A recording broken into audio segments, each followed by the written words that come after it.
ሰላም ሰላም ብያለሁ። ወደ ተከበራችሁ የሳዳ ዩቲዩብ ቻናል ተከታዮች እህትና ወንድሞቼ እንዴት ናችሁ? ሰላም ናችሁ ወይ? አለን ከኔ ጋር ሁሉ ሰላም ነው አልሐምዱሊላህ። እናንተስ እንዴት ናችሁ? ክብሩ ይስፋ ውዶቼ።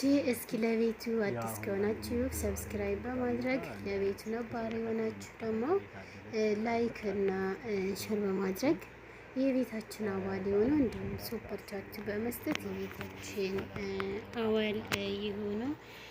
በተረፈ እስኪ ይሄንን ውብ የሆነ አገራችንን እንደዚህ በአረንጓዴ ሸብረቅ ያደረገ ደስ የሚል አካባቢ፣ በጣም ደስ የሚል ሀገራችን ለብዙ የምትሆን ደስ የምትል እናት ዓለም ኢትዮጵያ ለምለሟ ሁሉ ነገሯ ነፋሻዋ፣ አረ ምኑ ተገልጾ ያልቃል።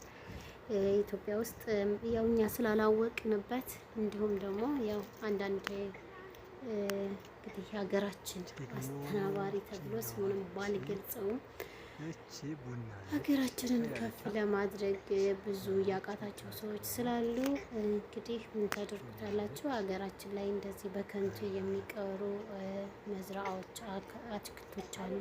እንግዲህ ወደ አረበኛው እየሄድኩ ነበር እና እነዚህን እኛውን ደህና የምንንከባከብበት የእርሻ መሳሪያዎች ቢሰጡ፣ እንደገና ደግሞ መንግስት ያኔ አይዟችሁ ቢላቸው የለም እንጂ ያው ቢላቸው ብዙ ገበሬዎች አሉ ሀገራችንን በአረንጓዴ ሙልት የሚያደርጓት በዘንባባ ሳይሆን ቆንጆ ቆንጆ ፍራፍሬዎች የሰው ልጅ የሚመገባቸውና እንደዚሁ እንስሳቶች የሚመገቧቸውን ነገሮች ገበሬዎች በብዛት ይተክላሉ።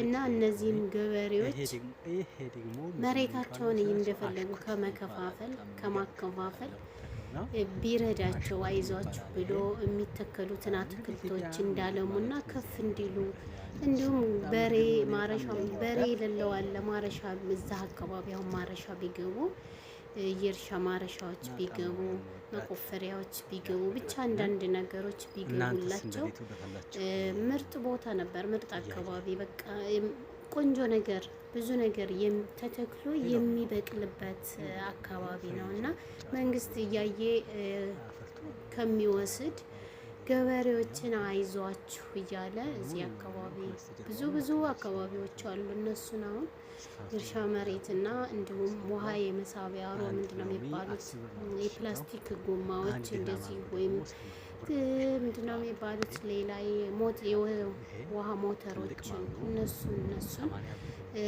ቢሰጣቸው የምር ትክክለኛ ገበሬዎች ሞልተዋል።